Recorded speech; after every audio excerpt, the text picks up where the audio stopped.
Humility. I want to bring on my good friend Leroy Fraser, which I'm going to call Kwame, because he was born on a Saturday, and he is from America, but he has been able to trace his ancestors back to Africa and nowhere than Ghana. And I want to just say a little thing about Leroy Kwame Fraser.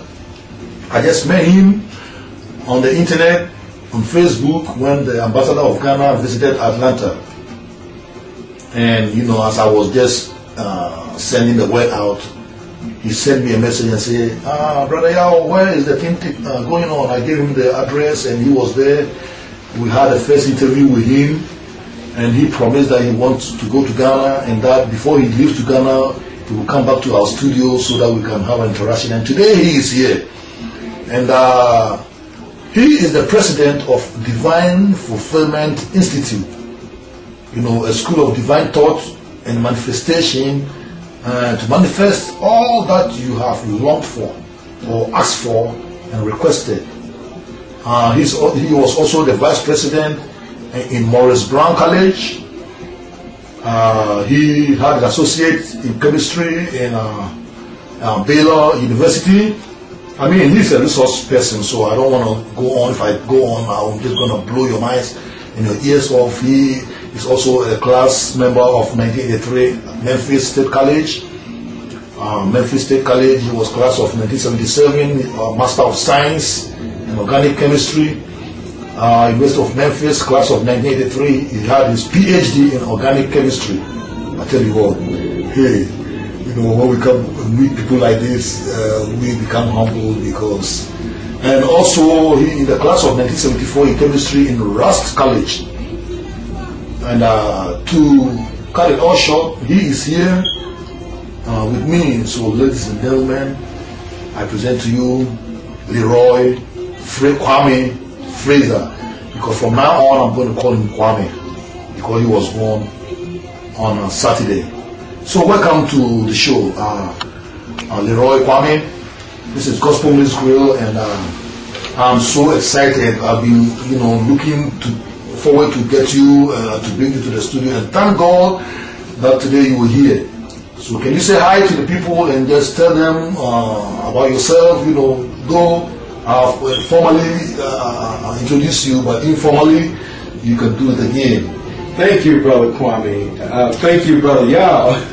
I'm excited about being here and being a part of your program this morning, to the listening audience, and I'm just excited to be connected to such wonderful roots, connecting all the way back to Africa. I'm excited about knowing my lineage and knowing my people and having an opportunity of interacting with them and learning the culture, sharing the culture. It is just an awesome experience, and I just want to say hello to the listening audience. Thank you, Brother Kwame. And can you tell us something about your educational life, your family life, because we want to know about all these.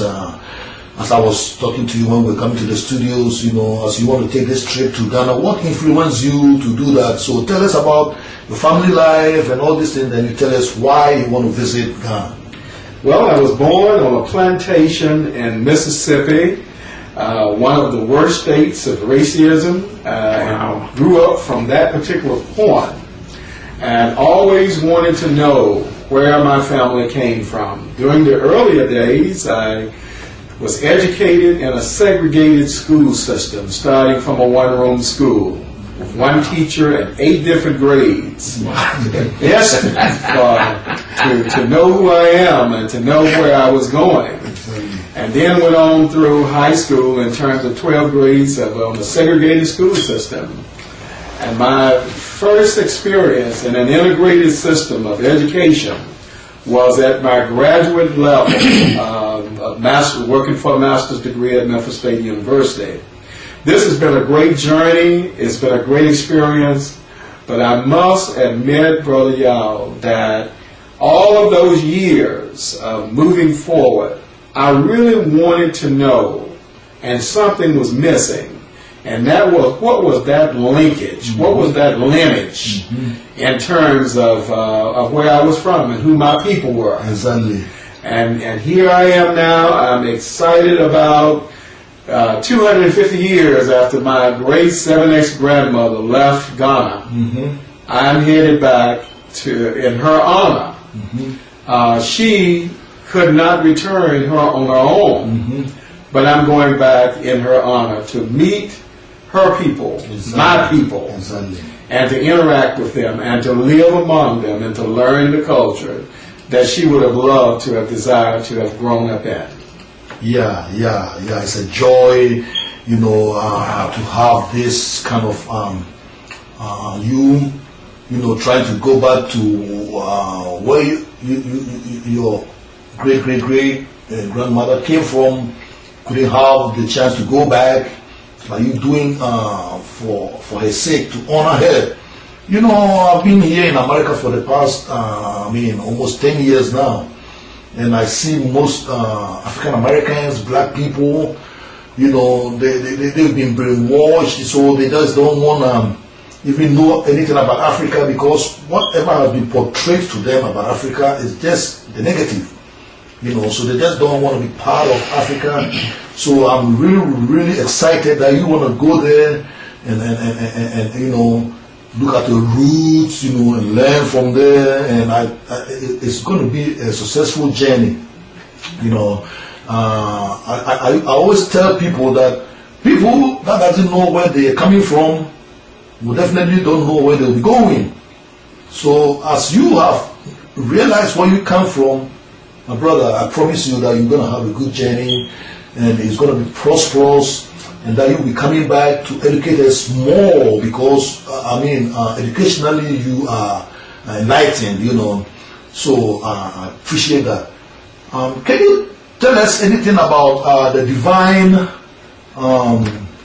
Fulfillment Institute that you are the president?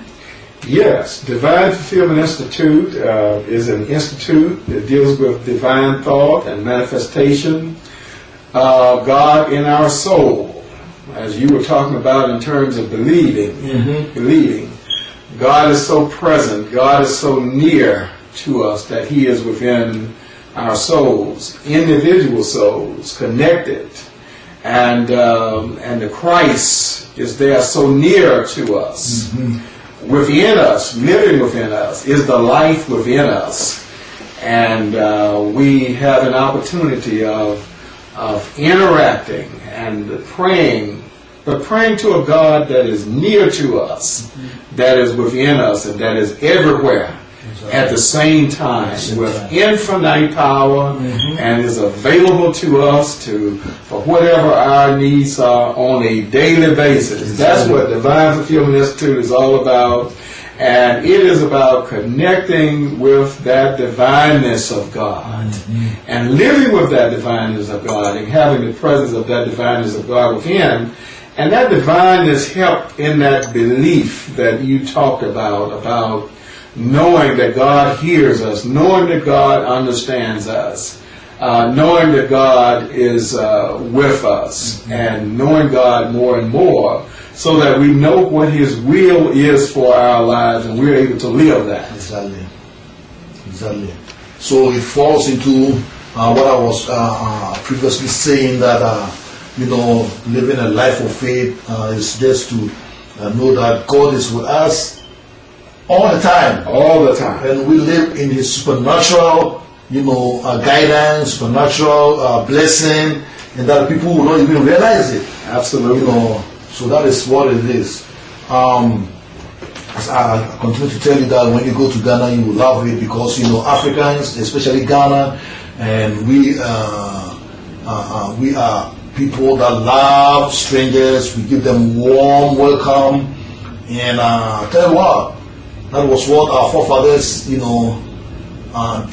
for people to be able to get into them, to exploit them. When they saw these people coming in, they embraced them, and that's how they're going to embrace you. Especially you from the same place because when I told you that apart from your accent, the way you talk, nobody can differentiate you when you go to Africa, that especially Ghana.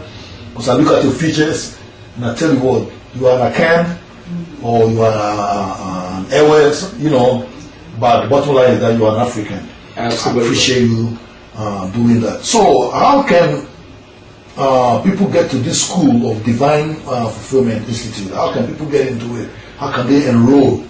Well, I do have a website. The website is www.divinefulfillment.org. There are courses that I offer by way of seminars and workshops, and individuals can connect with me through that website. Once again, it's www.divinefulfillment.org, and it is a very personable opportunity for individuals to come to have the presence of God within their soul and to be able to live this life knowing that God is close to them, near to them, within them, and around them and everywhere. Exactly. In the same place with the same infinite power. Exactly. I remember when you called me on the 1st January, you were 31st, you telling me that you wanted to meditate on something else, and you asked me what makes me proud to be an to be an Akan. When I say I'm an Akan, what makes me proud? And I told you that we the Akans believe in the concept of kingdom mindedness. Yes. And because that was what God created us to be. When God created the first man, Adam, who was from Africa, because the Garden of Eden is in Africa, from Kenya going all the way to Ethiopia and the ancient Nubian. Have you heard of the Nubians? I've heard of the word Nubian. Yeah. I'm not totally familiar with it. Okay, we're going to talk about the Nubians, but around Sudan and coming all the way to West Africa, we believe that God told Adam to take dominion and rule. Kingdom is about rulership and taking dominion. That was what God gave to mankind after He has created them. Yes. And giving man his own mind. God gave us his own mind. Yes. And I tell you what, even in this 21st century, human beings have not even used an iota of the mind that God has given unto us. Absolutely. There are still good things to come, inventions to come, so you are going to the Garden of Eden, Absolutely. Yeah, because the Bible says that in that place their gold was the best, and you know that the best gold comes from South Africa and from Ghana, and